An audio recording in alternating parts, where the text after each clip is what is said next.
Captain Lisa Morgan stared at the massive structure floating in the darkness of space. Nothing in her 12 years of space exploration had prepared her for this. The alien station stretched for kilometers, its silver-blue surface reflecting the light of Ta City's distant sun. "Is everyone seeing this?" Lisa asked, her voice barely above a whisper. "Yes, Captain," replied her science officer, Greg Peters. He hadn't looked away from his monitor since they'd dropped out of FTL travel. "And it's definitely seeing us too." The year was 2157, and humanity had been exploring beyond their solar system for less than a decade. The Pathfinder was one of Earth's newest survey vessels, designed to map potential colony worlds. Finding an alien space station wasn't part of the mission plan. Lisa tapped the ship-wide comm button. "All hands, maintain positions. First contact protocols are now in effect." The bridge fell silent as a soft blue light began to pulse from the station. Their communications officer, Daniel Rivera, jumped slightly when his console lit up. "Captain, we're receiving a transmission. It's in English." Lisa frowned. "How is that possible?" "Unknown, but the message is clear. They're inviting us to dock." Lisa considered her options. Humanity had prepared for first contact since they developed FTL travel, but they'd always imagined it happening on Earth, not with a small survey crew in a distant star system. "Send our first contact greeting package," she ordered. "And alert Earth Command."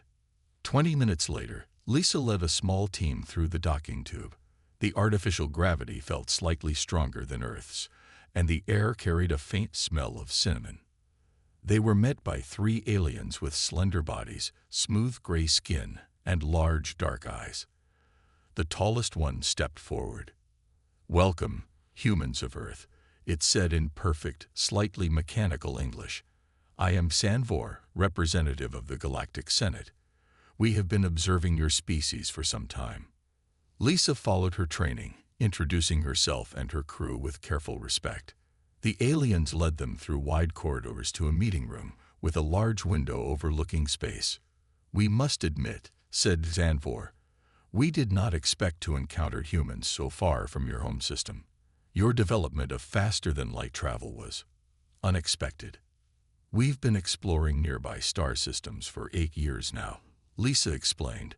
"This is our 5th survey mission." The aliens exchanged glances that Lisa couldn't interpret. "And these survey vessels, they are peaceful in nature?" asked a smaller alien. "Of course," Lisa said.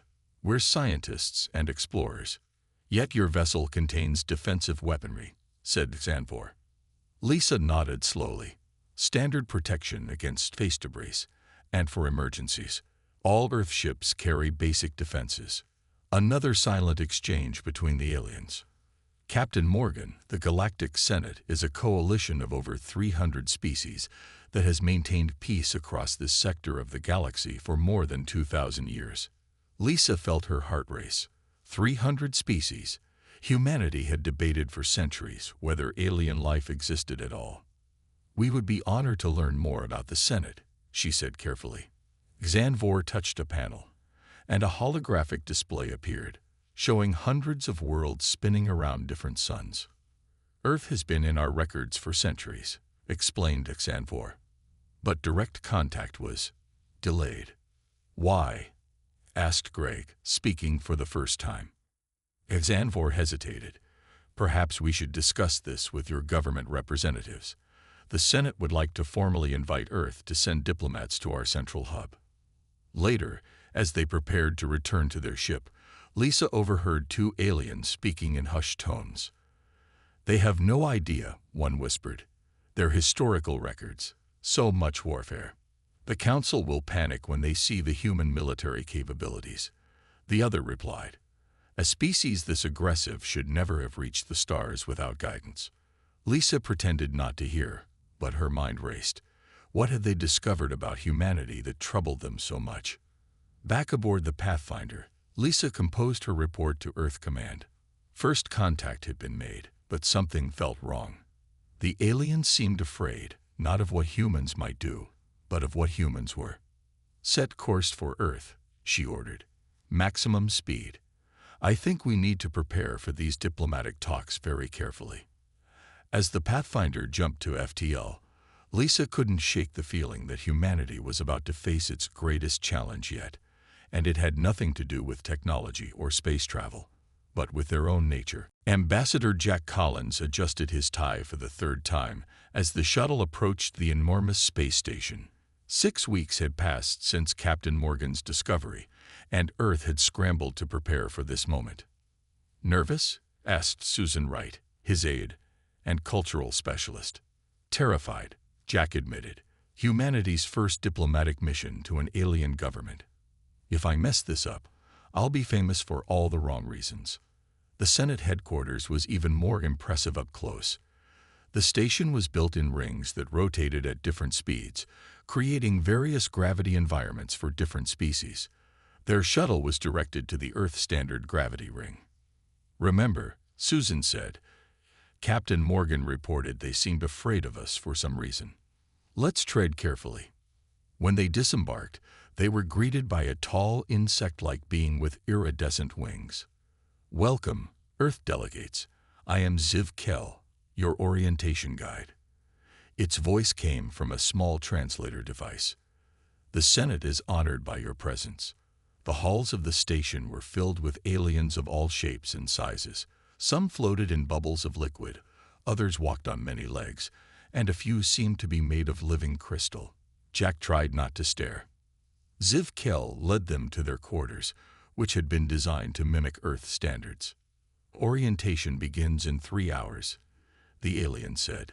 You will learn about Senate history, protocols, and your responsibilities as a prospective member species. Once alone, Jack and Susan inspected the rooms and checked for surveillance. Finding none they could detect, they spoke freely. This place is amazing, Susan said. I counted at least 20 different species just on our way here. And did you notice how they all moved aside for us? Jack asked. Not out of respect. They're scared. The orientation was held in a large circular room with viewing screens covering the walls. Ziv Kell introduced them to representatives from 5 other species, all recent additions to the Senate. As the presentation began, Jack and Susan learned that the Galactic Senate had formed over 2,000 years ago after a period of chaos. The screens showed beautiful images of cooperation, technological advancement, and peaceful coexistence. The cornerstone of Senate law, said the presenter, a floating blue sphere, is the ban on warfare. No sentient species may engage in organized violence against another. Jack glanced at Susan, who was taking notes rapidly. This ban has allowed our civilizations to advance beyond primitive competition and focus on the betterment of all, continued the presenter. During a break, Jack approached Ziv Kell. This ban on warfare, it applies to all members. Of course, replied the alien. Most civilized species evolve past violent conflict long before achieving space travel. It is a natural progression. Jack chose his next words carefully. And what about self-defense? Ziv Kell's wings stiffened slightly. The Senate provides protection for all members. There is no need for individual species to maintain military forces. Later, Susan accessed the public Senate archives from their quarters. She spent hours reading while Jack met with minor officials. When he returned, her face was pale. Jack, I found something. Earth was cataloged by Senate explorers over 300 years ago. What? Before we even had electricity? She nodded. They'd been watching us. They classified Earth as Class 4, violent/unstable, and placed us under quarantine. They weren't planning to contact us for at least another century. Then why did they talk to Captain Morgan? Because we weren't supposed to develop FTL travel yet. Most species are guided into the galactic community after they've outgrown violence. We surprised them. Jack sat heavily in a chair. So when they saw our ships, they saw weapons and military protocols that most species abandoned thousands of years ago. Susan finished. In their view, we're dangerous primitives who somehow got hold of advanced technology. A chime sounded at their door. Jack opened it to find a tall, gray-skinned alien, the same species Captain Morgan had first encountered. "Ambassador Collins," said the alien, "I am High Commissioner Nulvor. The Senate Council requests your presence immediately. There are concerns about Earth that must be addressed." Jack looked back at Susan, who nodded grimly. Their real negotiations were about to begin, and they were starting at a disadvantage they hadn't even known existed. Jack fought to keep his face neutral as he stood before the Senate Council. 12 alien beings sat in a half-circle on raised platforms, looking down at him. High Commissioner Nalvor stood at the center. "Ambassador Collins," Nalvor began, "we have reviewed Earth's historical records that were included in your information package." Jack nodded. Earth had sent a comprehensive history as part of standard first contact protocol. They had nothing to hide. "Your species has engaged in continuous warfare throughout your recorded history," Nalvor continued. "Your most recent global conflicts killed millions of your own kind. Even now, Earth maintains armed forces numbering in the millions." The room was silent. Jack could feel the judgment from every alien present. "This cannot continue if Earth wishes to join the galactic community," said Nalvor. "The Senate demands that Earth dismantle all military organizations and weapon systems within one standard galactic year." "Dismantle," Jack repeated, stunned. "Our entire military." "All of it," confirmed Nalvor. "The ban on warfare is absolute. No exceptions." A smaller alien with purple skin leaned forward. "If Earth refuses to comply, the Senate will have no choice but to authorize pacification." The word hung in the air. Jack didn't know what it meant, but it sounded ominous. "I'll need to consult with my government," Jack said carefully. "This request is unexpected." Back in their quarters, Jack paced while Susan searched the Senate archives for information about pacification. "Found it," she said finally, her voice tight. "Jack, pacification has only been used twice in Senate history. The first time was against the Vorax, a predator species that refused to stop hunting sentient beings. The second was the Kren, who tried to build weapons in secret. What happened to them?" Susan looked up, her face pale. "They were genetically modified. The Senate used some kind of advanced technology to alter their aggressive tendencies. The Vorax are now peaceful herbivores. The Kren are docile service workers throughout the galaxy." Jack stopped pacing. "They change a species' basic nature. That's genocide. The Senate calls it evolutionary guidance," Susan said. "They believe they're helping species overcome their primitive instincts." A week later, Jack stood on the bridge of the Earth diplomatic vessel as they prepared to return home. Their communication with Earth had been heavily monitored, and they needed to deliver their full report in person. "Ambassador," said the ship's captain, "we've received a message from Earth. General Martinez wants to speak with you." On the secure screen, General Olivia Martinez looked tired. As head of Earth's United Defense Force, she had been working constantly since first contact. "Ambassador Collins, I've reviewed your preliminary reports," she said. "This disarmament demand is unacceptable. We don't know anything about these aliens or what else exists out there." "The Senate believes warfare is primitive," Jack explained. "They think they're helping us evolve by leaving us defenseless." Martinez shook her head. "Not happening. The Security Council is unified on this. We need protection, especially in a vast unknown universe." Jack nodded. "I understand. But we need to be careful about our response. If we refuse outright, they might attempt this pacification process. Then we need a compromise," Martinez said. "Tell them we'll reduce our military capacity gradually, while they provide protection. See if they'll accept that." After returning to the Senate, Jack proposed the compromise. The council debated for hours before reluctantly agreeing to a modified plan. Earth would begin disarming immediately, with regular inspections to verify progress. What Jack didn't know was that several Senate species were already meeting in secret. "The humans cannot be trusted," said a Vex delegate, its metallic body gleaming under the lights. Their history shows they are masters of deception and strategy. "What do you propose?" asked another alien. "We cannot wait a year for them to disarm. By then, they might have spread further into the galaxy. We must neutralize the human threat now, before they realize our weaknesses." The Council would never approve direct action. The Vex delegates' eyes pulsed with cold light. "Then we will act without their approval. For the safety of all civilized species." 6 months passed since the agreement with the Senate. Earth had made a show of reducing military forces, while actually relocating many ships and personnel to hidden bases. The first human colony on Proxima Centauri, New Hope, had grown to 15,000 people and was thriving. On a quiet Tuesday morning, alarms blared across the colony. "Governor Harris," shouted the communications officer. "Multiple unknown ships just appeared in orbit." Governor Ben Harris ran to the command center. The screen showed 7 vessels of unfamiliar design. "They're not answering our hails," reported the officer. "Activate defense systems and begin evacuation protocols," Harris ordered. Before anyone could move, bright beams of energy struck the colony from orbit. Buildings exploded.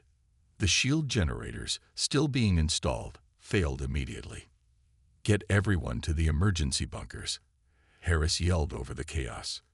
The attack lasted just 20 minutes. When it ended, half the colony lay in ruins. 3,000 people were dead, and thousands more injured. The news reached Earth 12 hours later. In the White House Situation Room, President Alan Garcia slammed his fist on the table. "They promised us protection," he shouted. "Where were the Senate peacekeepers?" Jack Collins, who had been back on Earth reporting to the government, shook his head. "Sir, the Senate claims they know nothing about this attack." "Do you believe them?" Jack hesitated. "Some of them, yes, but I've had suspicions about certain factions. The sensor logs from New Hope show ships with technology similar to Senate designs." President Garcia stood up. "This changes everything. I'm declaring a state of emergency. General Martinez, mobilize our defense forces." "What about the disarmament agreement?" asked Martinez. "It's void," Garcia said firmly. "They broke the deal first." Jack spoke up. "Sir, if I may suggest, I should return to the Senate immediately. Susan is still there gathering intelligence. If we openly declare the agreement void, we lose our eyes inside." Garcia nodded slowly. "Go back, but be careful. Tell them we're suspending disarmament until they investigate this attack, and get Susan looking for who's really behind this." 2 days later, Jack stood before the Senate Council again. The mood was tense. "These are serious accusations, Ambassador Collins," said Nalvor. "The Senate does not attack peaceful settlements." "Then explain these," Jack said, displaying images of the attacking ships. "Our analysts have identified Senate technology." Murmurs spread through the chamber. "These could be rogue elements," suggested another counselor. "Not official Senate action." 3,000 humans are dead, Jack said firmly. "Earth has suspended all disarmament until a full investigation is completed." After the meeting, Jack met Susan in a quiet garden area they had discovered was free of surveillance. "What have you found?" he asked. Susan looked around before speaking quietly. "I've been tracking communications between certain Senate species. Jack, I believe the Vex Collective is behind the attack." "The Vex? They're one of the most advanced species here. And the most afraid of humans," Susan added. "They've been holding secret meetings with 6 other species. From what I've gathered, they're planning more attacks." "Why? What do they gain?" "They want to provoke us into a war," Susan explained. "They believe if humans respond with military force, the Senate will have no choice but to approve pacification." Jack ran a hand through his hair. "It's a trap. If we fight back openly, we justify their fears about human violence." "Exactly. And if we do nothing, more colonies will be attacked." Jack's communication device beeped. It was a priority message from Earth. "We've intercepted Senate communications. read the message from General Martinez. Future attacks planned against all human settlements. President Garcia has authorized Operation Shadow Shield. Return to Earth immediately. Jack looked at Susan. You need to stay here. Keep gathering information. I'll return to Earth to help coordinate our response. What's Operation Shadow Shield? Susan asked. I don't know, Jack admitted. But knowing General Martinez, it won't be what the Vex are expecting. As Jack prepared to leave, Senate news feeds reported unusual activity near human space. The Vex's plan was moving forward, but they didn't realize they were dealing with a species that had perfected the art of war over thousands of years. General Olivia Martinez stood at the head of the conference table in the underground military complex beneath Denver. Maps and data scrolled across the screens around her. Jack had just arrived from the Senate station and looked exhausted. Operation Shadow Shield is already underway, Martinez explained. Instead of a direct counterattack, we're using deception. Deception? Jack asked. Martinez nodded. On the surface, Earth appears to be complying with disarmament. We've made a show of decommissioning military vessels and bases where Senate observers can see them. But in reality, we're converting civilian ships into military vessels. Mining ships, cargo haulers, even luxury liners, all being fitted with hidden weapons systems and shields. President Garcia entered the room with his security team. The Senate expects us to either surrender or respond with obvious military force. They don't understand that humans have been practicing the art of deception in warfare for thousands of years. Jack thought about this. From what I've observed, most Senate species are straightforward in their communications. They evolved past conflict so long ago that concepts like strategic deception are foreign to them. Exactly, Martine said. Even the Vex, who are plotting against us, are doing so in ways we can detect. Their idea of secrecy is primitive compared to human espionage standards. Jack received a secure message from Susan. He read it aloud. Vex representatives discussing human response. Confused by apparent compliance with disarmament while detecting unusual movements of civilian ships. They don't understand what we're doing. Martinez smiled. Good. Meanwhile, Dr. Kevin Russell has made a breakthrough. A tall man with glasses stepped forward. We've been studying the sensor data from the New Hope attack. I've developed a way to detect the Vex cloaking technology. They use a specific energy signature that our sensors can now identify. This changes everything, Garcia said. We'll know when they're coming. There's more, Russell continued. The data suggests their weapons systems have a critical vulnerability. They rely heavily on automated targeting without manual overrides, likely because they have no recent combat experience. Martinez turned to the screens. We've been redistributing our forces throughout human space under the guise of civilian operations. Earth appears defenseless, while we actually have more firepower deployed than ever before. What about the Senate? Jack asked. If we fight back, won't that justify their view that humans are too violent? That's why you're going back, Garcia said. With false disarmament reports. Susan will continue feeding us intelligence, and you'll maintain the illusion of compliance. Meanwhile, Martins added, we've activated sleeper agents throughout Senate space. Humans who appear to be scientists, traders, and diplomats, but are actually gathering critical intelligence. Jack thought about the scale of the deception. The Senate has no concept for this kind of strategy. 300 species, and none of them understand warfare like we do.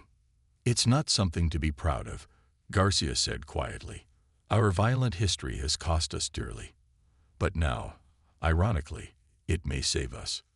A week later, Jack returned to the Senate with fabricated reports showing Earth's continued disarmament.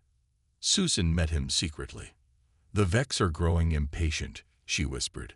They can't understand why we haven't retaliated militarily for the New Hope attack. What are they planning next? Something big. I've intercepted fragments of communications about a weapon powerful enough to threaten Earth itself. Jack's blood ran cold. How much time do we have? 2 weeks, maybe less. They're gathering their fleet at the edge of Senate space. Back on Earth, Martinez met with fleet commanders who had been disguised as civilian captains. Their ships, outwardly commercial vessels, now carried advanced weapons hidden within their hulls. The Vex believe they're launching a surprise attack, she told them. They have no idea we can see them coming. When they arrive expecting to find a defenseless Earth, they'll instead face the largest ambush in human history. One of the commanders asked, "What if the Senate finds out we've been arming in secret? Won't they join the Vex against us?" Martinez looked grim. "That's why we can't fail. If we lose this battle, there won't be a human race left to pacify." As the disguised fleet prepared, Dr. Russell made another discovery in his lab. He stared at his screen in shock before grabbing his comm unit. "General Martinez, I found something about the Senate's piece you need to see immediately." Dr. Russell's hands shook as he showed General Martinez the data. "I've been analyzing Senate historical records that our agents collected. The piece they're so proud of, it's built on a lie." Martinez studied the screen. "Explain." 2,000 years ago, the Senate wasn't formed through peaceful agreement. The founding species, including the Vex, forcibly pacified dozens of other species. Russell pointed to genetic data. They've been altering the DNA of violent species for centuries, removing their capacity for aggression or resistance. "And they want to do the same to us," Martinez said grimly. "There's more," Russell continued. "I've intercepted Vex communications. They're bringing a planet-killer weapon to Earth. It can crack a planet's crust, make it uninhabitable." Martinez immediately called President Garcia. Within an hour, Earth's hidden fleet was mobilizing under strict communication silence.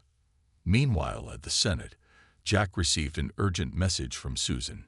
"Meet me at Docking Bay 7. Emergency." When Jack arrived, Susan was already there, looking pale. "The Vex fleet has launched. Over 200 ships, headed for Earth. They're carrying something called a Harmony Resonator, their term for the planet killer. How long do we have?" 5 days at most. "And Jack, they're jamming all communications to Earth. We can't warn them." Jack thought quickly.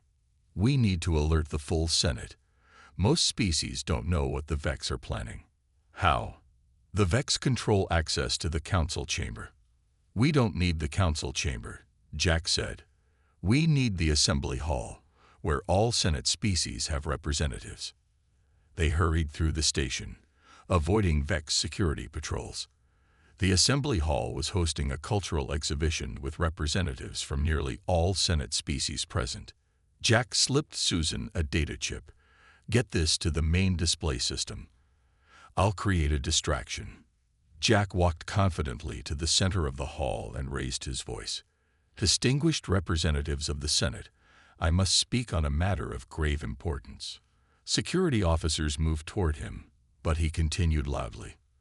"The Vex Collective has launched an illegal attack against Earth without Senate approval." Murmurs spread through the crowd. A Vex official pushed forward. "This human is delusional. Remove him immediately." "Am I?" Jack challenged. "Then explain this." The main display screen suddenly came to life, showing the Vex fleet movements and intercepted communications about the planet-killer weapon. Susan had successfully uploaded the data. Shock rippled through the assembly. Many species had never seen such military forces, having lived in peace for generations. "The peace of the Senate is built on deception," Jack announced. "The Vex and their allies have been pacifying species against their will for centuries. Now they target humanity because we remind them of what they once were, warriors who understand conflict." The Vex official's metallic skin flashed with energy patterns. "We protect the peace. Humans are a danger to all civilized species." An elderly representative from the Tellurian species, one of the oldest in the Senate, floated forward. "Is this true? Has the Council authorized this attack?" "No," Jack said firmly. "This is the action of the Vex and their allies alone. Most of the Council doesn't even know." Chaos erupted as representatives demanded answers. Security forces were overwhelmed trying to restore order. Many of you were forced into peace through genetic manipulation. Jack continued over the noise. Look at your own ancient records, records the Vex have tried to hide. The Vex official lunged at Jack, its arm transforming into a weapon, proving Jack's point about their violent nature. Security officers restrained it, shocked by this display of aggression from a supposedly peaceful species. The Tellurian representative turned to the crowd. I call for an emergency full Senate vote. The attack must be recalled immediately. It's too late, the Vex official said, its voice cold. Our fleet is already beyond recall range.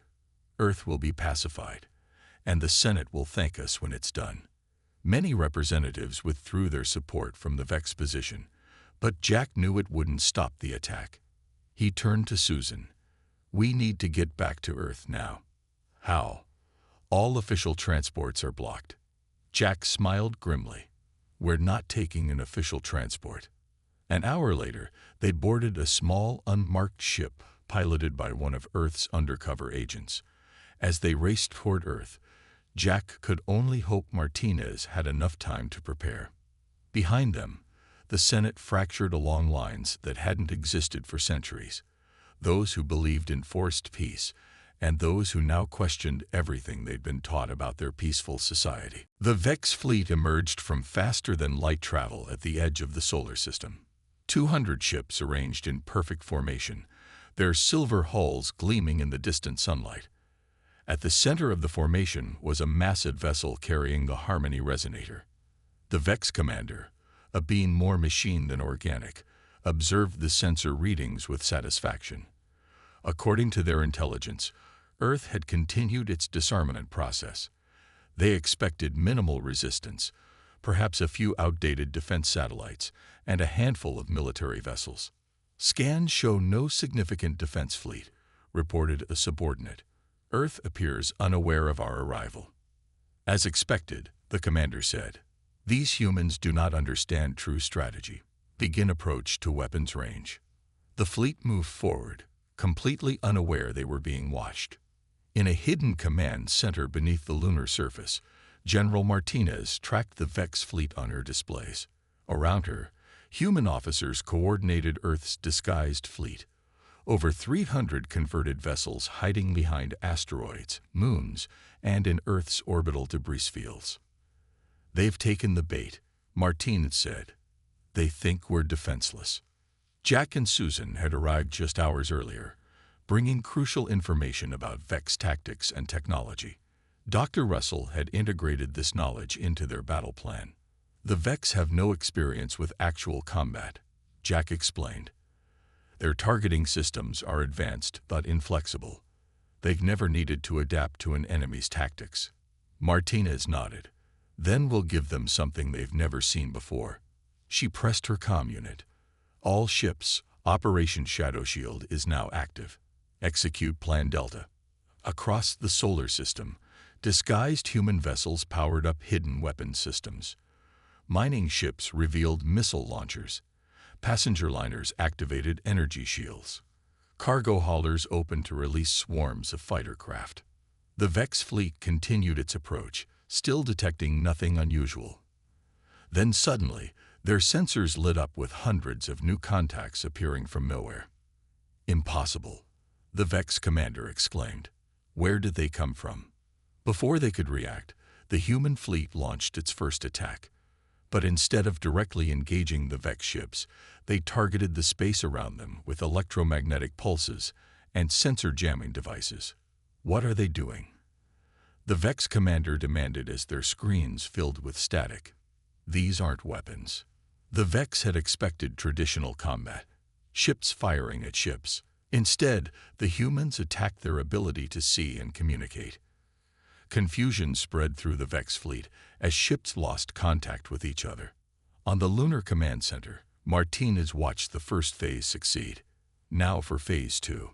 The human fleet split into smaller groups, each targeting specific sections of the disorganized Vex formation. They avoided direct confrontation with the larger ships, instead focusing on disabling engines and weapons systems with precision strikes. "They're not fighting like any species we've encountered," the Vex commander said in growing alarm. "They're not trying to destroy us. They're deliberately targeting our systems."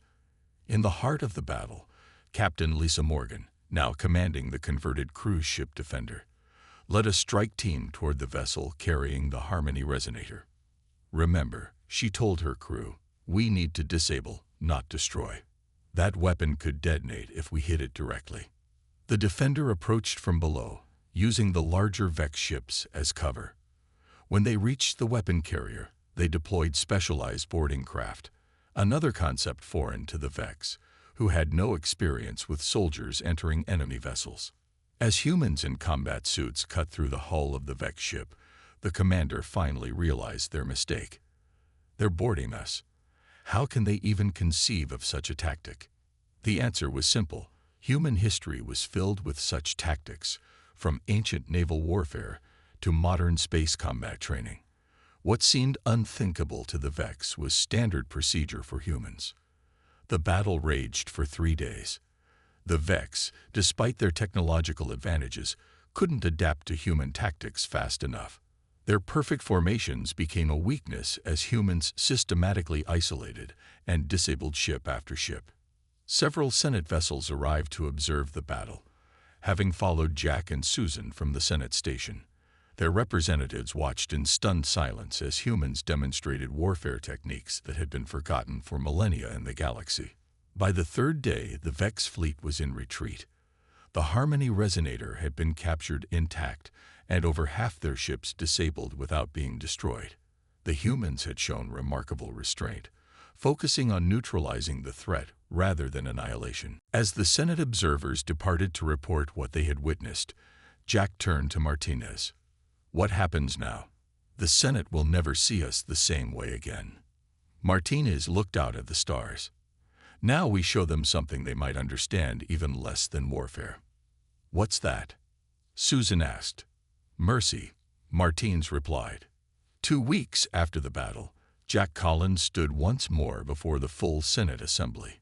The massive chamber was packed with representatives from all species. The mood was tense, uncertain. High Commissioner Nalvor spoke first.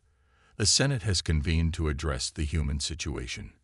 Recent events have revealed disturbing truths about our history and challenged our most fundamental beliefs about peace."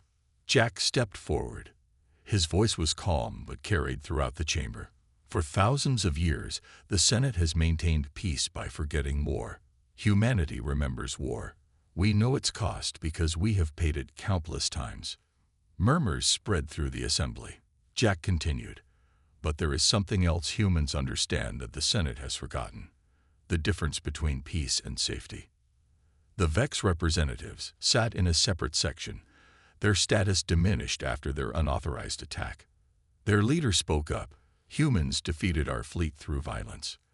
This proves our point. They are too dangerous to join civilized society." "No," Jack countered. "We captured your planet killer weapon intact. We disabled your ships without destroying them. We took prisoners and treated them with dignity. We could have annihilated your fleet, but we chose restraint." President Garcia had joined Jack for this critical meeting. He rose now to address the Senate. "Humanity proposes a new arrangement.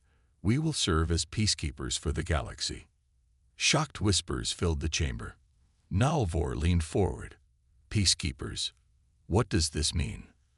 "The Senate banned wars because you feared them," Garcia explained. "But some species, like the Vex, use that fear to control others. True peace needs protection. Humans will provide that protection." "You propose to establish a military presence in Senate space?" asked an alarmed representative. "Not a conquering force," Jack clarified. "A defensive one. The Terran peacekeeping force will protect Senate worlds from threats both internal and external." Susan, now officially appointed as Earth's cultural liaison, added, "Many Senate species have already approached us privately. Those who were forced into pacification see humans as potential protectors against further genetic manipulation." The Tellurian representative floated forward. "My species remembers a time before the false peace, We support this proposal. The humans showed both strength and mercy, qualities our galaxy has forgotten. Debate raged for days. Finally, a compromise was reached. Earth would establish the peacekeeping force, but under Senate oversight. Any species could request protection, but none would be forced to accept human presence. 6 months later, Captain Lisa Morgan stood on the bridge of her new vessel. No longer disguised as a civilian ship, the Starship Guardian proudly displayed both Earth and Senate insignia. "Captain," said her communications officer, "we've received a distress call from the Paraxis colony. They report unknown ships attacking their outer settlements." "Set course immediately," Lisa ordered. "Alert the Senate of our response." As the Guardian jumped to faster-than-light travel, Lisa reflected on how quickly things had changed. Dozens of former civilian vessels had been officially converted into peacekeeping ships. Human crews now included Senate representatives who were learning concepts of defense and protection that their species had forgotten. In the ship's conference room, Jack Collins, now serving as diplomatic officer, was teaching a group of alien representatives about human peacekeeping principles. The ancient human philosopher Sun Tzu said, "The greatest victory is that which requires no battle."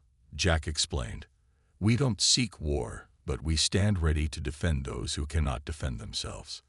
A young Tellurian asked, "But if war is banned, how can you justify fighting?" Susan, who had joined the Guardian's crew alongside Jack, smiled. "The Senate banned wars, but they never defined what peace truly means. Peace isn't just the absence of conflict. It's the presence of justice and security." As the Guardian approached the colony under attack, the crew prepared for their mission.